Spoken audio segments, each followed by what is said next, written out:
Hi everyone, welcome back to my kitchen. You're watching Indian Cooking with Suganti. I'm going to show you today how to prepare idlis in a traditional way. Idlis are steamed rice cakes and these are very famous southern Indian dish. And this can be eaten with sambar, a bean soup and chutneys or some spicy powder called idli podi. Let's see the ingredients we need. We need rice, idli rice. The bag should read idli rice. You can buy this from any Indian store. Black grapes or ulundu in Tamil. Fenugreek seeds or vendayam in Tamil. Salt to taste. I use iodized sea salt. Take 2 bowls. The bigger bowl should be about 5 to 6 times bigger than the small one. And use a cup, any kind of bowl to measure the rice and the black gram. And you put 4 cups of rice in the bigger bowl. 1, 2,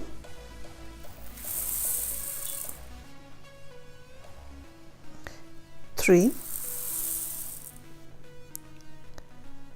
and 4 cups of rice.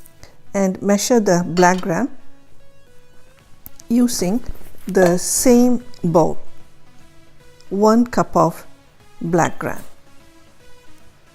and then put that in the smaller bowl.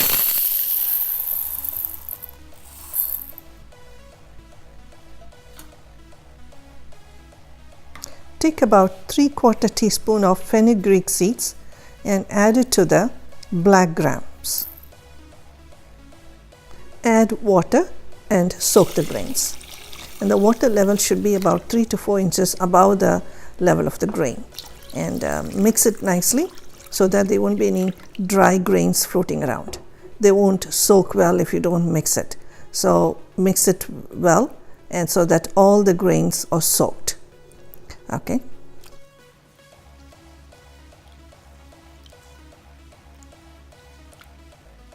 Let it soak for about 4 to 5 hours. After 5 hours, you can check the grains. You can see it's nicely soaked and it's ready to be ground. And you can check the rice also. The rice color is turned white. That means it's nicely soaked. And it's swollen also. You could feel it. And now let's start washing it nicely. Wash it several times until the water comes out nice and clean. And now we're going to set the machine and we're going to start grinding. The grinder is ready. Before you start grinding, add a little bit of water in the grinder. That makes the grinding easier.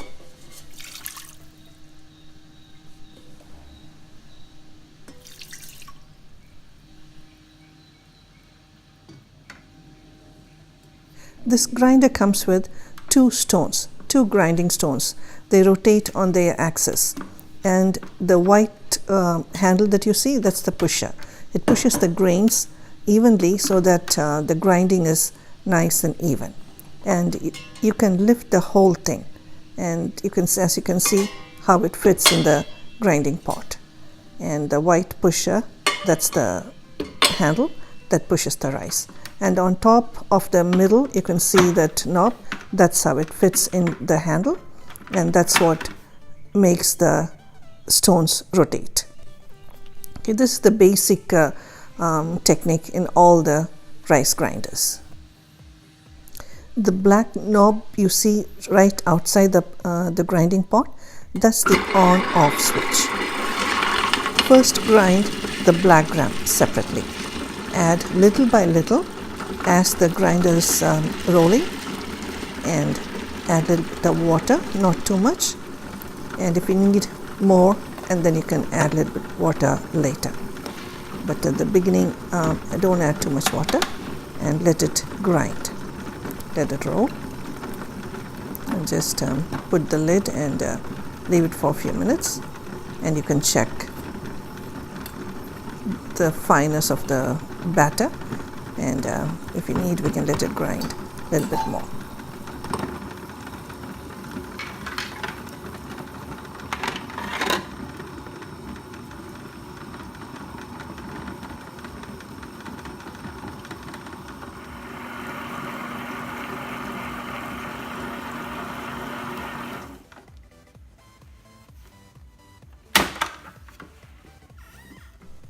Let's check the batter now. Let's take a little bit and see how it is. As you can see, it's not ground fully. You can see it's too grainy. Actually, the black gram should be very nicely ground. It should be like very silky. So add a little bit of more water and put the lid and grind it a little bit longer.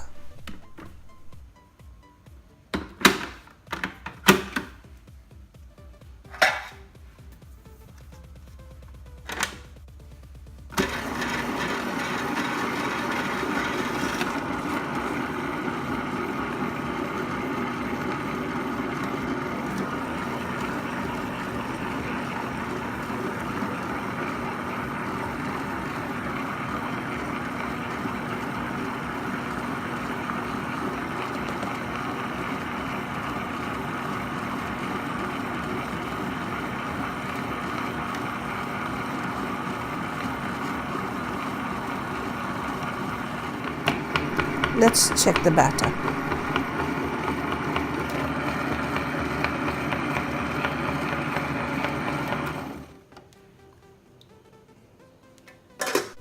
Let's see. Like I mentioned earlier, the black gram batter should be real nicely ground. It should be real fine, and there should not be any grainy spots like this. So that means we have to grind a little bit longer. Let's add water and grind a little longer.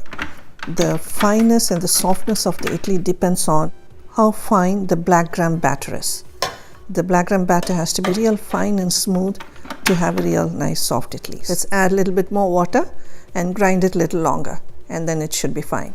And then take the batter out in a big bowl. The volume of the bowl should be about 5 to 6 times the batter.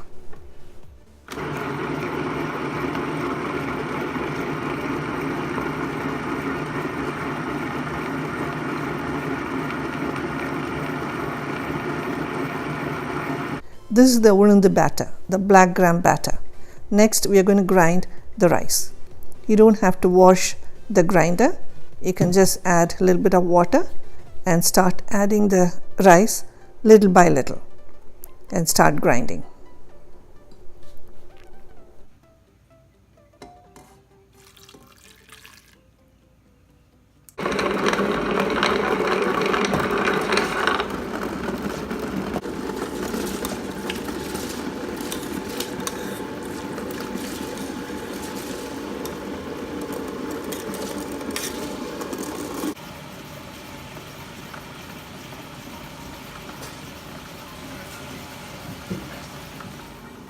Rice doesn't take that long to grind, and the rice batter doesn't have to be real fine for idli.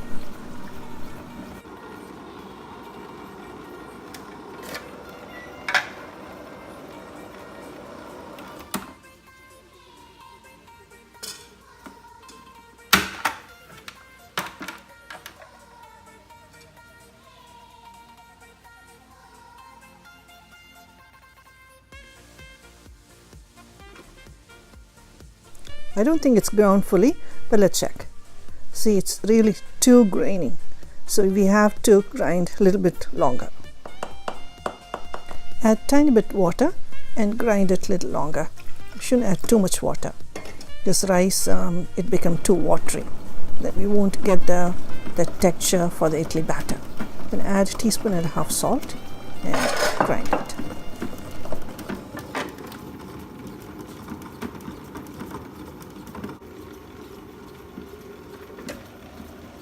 It's been about 5 minutes. Let's check it out. And I cannot actually tell you how long to grind it. The time differs from machine to machine. And by looking at the batter, now I think it's done. It's grainy, but still smooth, very smooth. And this is how it should be. It should not be too watery also. Okay, the rice batter is done. I'm going to take it. I'm going to pour it on the ulund batter, the black gram batter. The rice batter is heavy.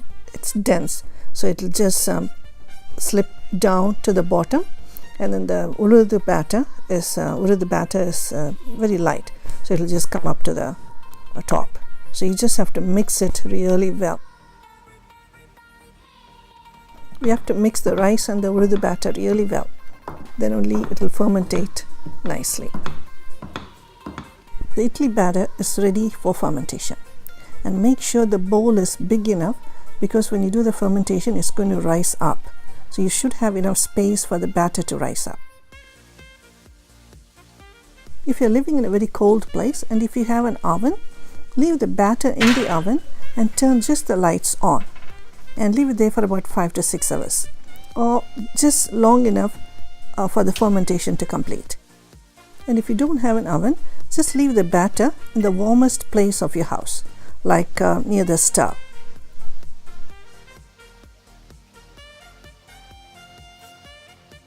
If you're living in a warm place, it makes it easier. You can leave the batter anywhere and leave it there for about 5 to 6 hours or 6 to 7 hours. Just keep watching. So usually what we do is we grind it in the evening and leave it overnight. And in the morning you can see the batter will rise up to the top. It's pretty warm today, so I didn't leave the batter in the oven. I left it outside for about 6 hours. It should be done now. And if you're not going to cook it right away, put the batter in the fridge. So it will stop the fermentation and the batter won't be too sour when you make idlis. Okay, so let's see how this is fermented the traditional way. Wow.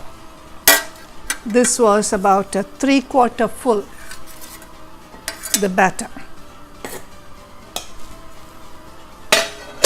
So it nicely raised to the rim of the bowl.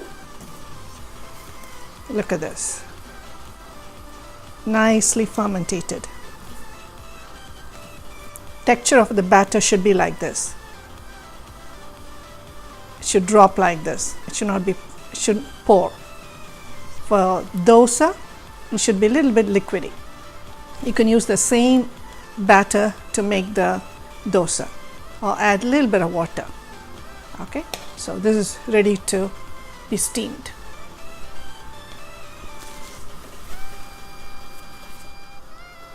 Okay, the idli pot is getting ready. I poured water and the water is heating up. It's almost boiling. So I'm going to pour the batter in the idli mode. Okay, so there are two kinds of idli mode. So this kind is the traditional one with the holes in it. This kind you have to put a cloth. And the other kind is the ones without hole. And this you can just put some butter or some oil and you pour the batter and steam them. Okay, so the one I'm going to use is the traditional one. The traditional ones are a little deeper, like this batter. So idlis will be nice and big idlis.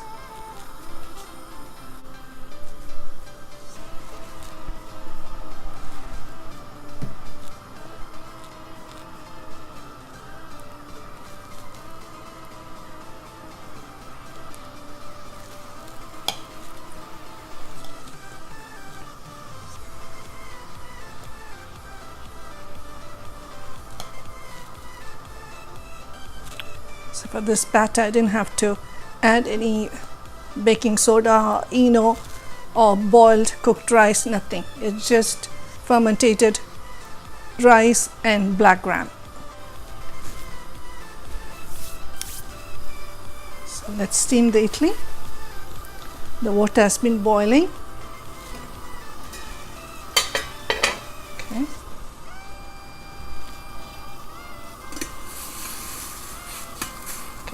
If you're going to use two plates, like one above the other, if you're going to use that, then how you have to do is the one on top, the mold should come right above the in between these two idlis. Idlis should not be, the two plates idlis should not be one on top of the other. Okay, let's check. Wow, I'm just going to check if it's cooked. It's fully cooked. Okay, so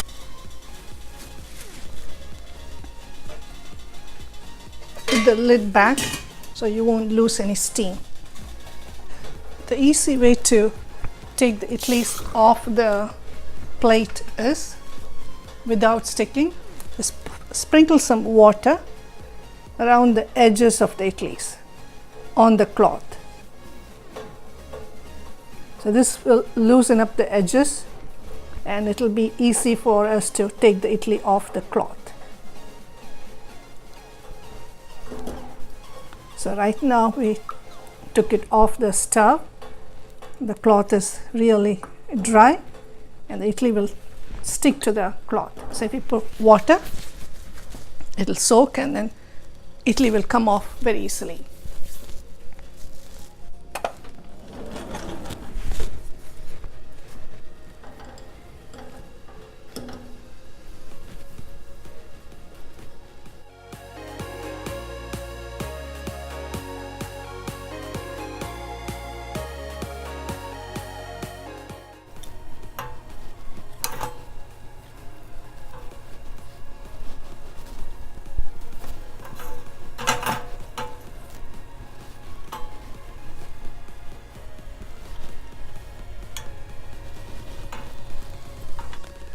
Here are the idlis. It's soft and the smell is beautiful. The fermented rice, it smells so good. Idlis are ready.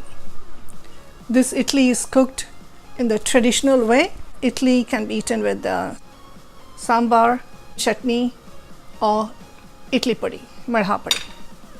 Okay, I hope you enjoy the show.